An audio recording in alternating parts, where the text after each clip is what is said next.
केंद्र सरकार के कर्मचारियों के राष्ट्रीय स्वयंसेवक संघ में सम्मिलित होने के लिए पुरुषोत्तम गुप्ता की ओर से न्यायालय में याचिका दायर की गई थी, जिस पर न्यायालय ने अपना फैसला सुनाया है।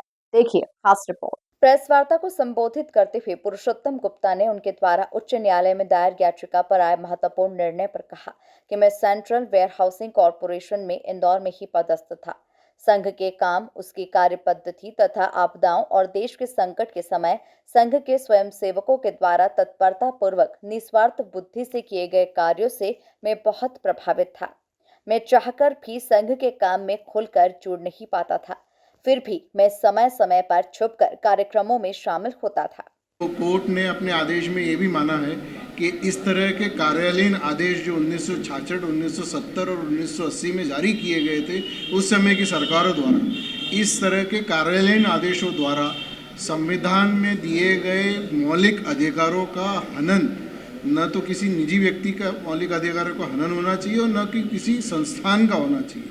उन्होंने अपने आदेश में ये भी लिखा है कि ये दुख का विषय है कि पिछले 5 दशक का समय लग गया राष्ट्रीय स्वयंसेवक संघ की कार्यप्रणाली को समझने में, जो राष्ट्र देश में विश्व पटल पर अपना काम कर रही है। तो इस तरह के किसी भी संस्था को आप किसी भी आधार के बिना, किसी भी ठोस साक्ष्य के बिना आप ये नहीं ठहरा सकते कि इनका काम या इनकी कार्यप्रणाली सांप्रदायिक प्रवृत्ति की। तो कोर्ट का ये ऐतिहासिक फैसला है। दूसरी महत्वपूर्ण बात यह है कि सिर्फ केंद्र के कर्मचारियों पर यह प्रतिबंध था, राज्य के कर्मचारियों पर यह प्रतिबंध नहीं था। तो हमारा एक विषय ये भी था, एक आधार ये भी था कोर्ट में कि भाई इस तरह का भेदभाव कैसे हो सकता है कि आप राज्य में जो कर्मचारी कार्यरत हैं उनको स्वतंत्रता है शामिल होने में सभी कार्यक्रमों में, और केंद्र के कर्मचारियों को नहीं है। तो कोर्ट ने इसका भी संज्ञान लिया है अपने फैसले में। और बहुत महत्वपूर्ण बात है कि कोर्ट ने अपने अंतिम चरण का, आदेश के अंतिम चरण में department of personal and training और गृह मंत्रालय को ये निर्देश दिए हैं कि 15 दिन के भीतर वो अपने पोर्टल वेबसाइट में 9 जुलाई का जो उनका नोटिफिकेशन है, जिससे उन्होंने ये राष्ट्रीय स्वयंसेवक संघ को जो सूची थी, आपत्तिजनक सूची थी, उसमें से हटाया गया है। गुप्ता बताते हैं कि अब जब मैं सेवानिवृत्त हो चुका हूं तथा बच्चे भी स्वावलंबी हो गए हैं, तो मैंने ये तय किया कि इस विषय को उठाया जाए ताकि भविष्य में किसी भी कर्मचारी को संघ जैसे पवित्र कार्य से जुड़ने में बाधा उत्पन्न न हो। न्यायालय की शरण लेना मैंने इसलिए आवश्यक समझा क्योंकि मैं जानता था कि राजनीतिक हल स्थायी नहीं हो सकता। एक सरकार इसे हटा भी दे तो कोई दूसरी सरकार इस नियम को फिर से लगा सकती है। मैं ये भी जानना चाहता था कि इस प्रतिबंध के विषय में भारत का संविधान और कानून क्या कहता है। न्यायालय इस संदर्भ में क्या निर्णय देता है। भारत की न्याय व्यवस्था पर मुझे पूर्ण विश्वास था, जो निर्णय से और भी अधिक सुदृढ़ हो गया है कि ये एक सरकारी विभाग है। तो पिछले 39 सालों से संघ के कार्यों को, गतिविधियों को, इसके सेवा प्रकल्पों को और राष्ट्र में जो विपत्ति आती थी, उन विपत्तियों में ये अग्रणी रूप से भाग लेते थे और निस्वार्थ भाव से अपना पैसा लगा के, समय लगा के सबसे पहले पहुंचने वाले संघ के कार्यकर्ता रहते थे। तो मैं इसको काफ़ी जानना चाहता था नज़दीकी से कि ऐसे संघ का कैसे व्यक्तियों का निर्माण करता है कि समाज में ये सबसे अग्रणी रूप से काम करते हैं और सेवा और बस्तियों के क्षेत्र में, शिक्षा के क्षेत्र में। तो चूँकि सरकार ने इस पे कोई भी सरकारी कर्मचारी को 7 साल की सज़ा है या उसको सेवा से बर्खास्त किया जा सकता है, ऐसा प्रावधान था।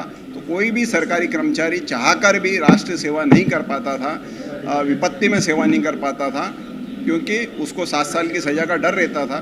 क्योंकि मैं सेवानिवृत्त हुआ, तो सेवानिवृत्त होने के बाद मैंने काफ़ी अध्ययन करने के बाद ये सोचा कि क्यों ना सरकार ने 1966, 1970, 1980 में प्रतिबंध लगाए बिगर किसी कारण के। तो अध्ययन करने पे कहीं भी लगता नहीं है कि इसने कोई ऐसा राजनीतिक कार्य या देश के विरुद्ध कोई कार्य करा हो।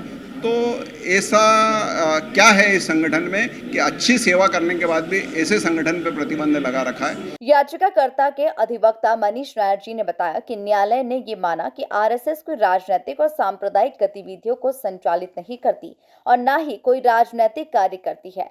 वो देश सेवा, राष्ट्र सेवा के साथ मानव सेवा के हितों का काम संचालित करती आई है।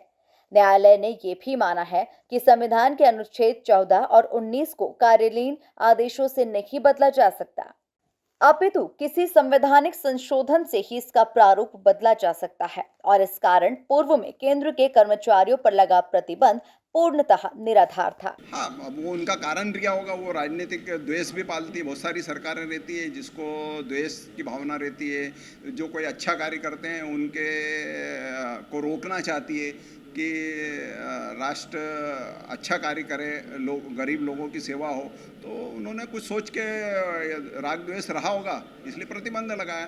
3 बार प्रतिबंध, एक बार ऐसा नहीं है कि प्रतिबंध लगाया फिर हटाया, 3 बार प्रतिबंध लगाया। यही समझ से परे था कि और बिगर कोई कारण के, कोई उनके पास कोई कारण है कि कोई कार्यकर्ता ने देश के विरुद्ध या संघ ने कोई अनैतिक कार्य करा हो या कोई राष्ट्र विरोधी कार्य करा हो तो प्रतिबंध लगाया जाए। एक आतंकवादी संगठन पे प्रतिबंध लगाना था तो एक हिंदू संगठन पे भी प्रतिबंध लगा दिया।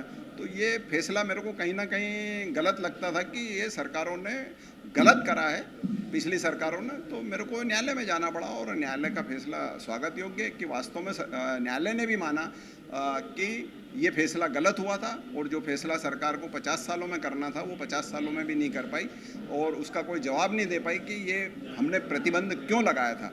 उन्होंने सिर्फ अध्यादेश वापस लिया है। कुल मिलाकर देखा जाए तो केंद्र सरकार के कर्मचारियों के राष्ट्रीय स्वयंसेवक संघ में सम्मिलित होने के लिए पुरुषोत्तम गुप्ता की ओर से न्यायालय में याचिका दायर की गई थी, जिस पर न्यायालय ने अपना फैसला सुनाया है।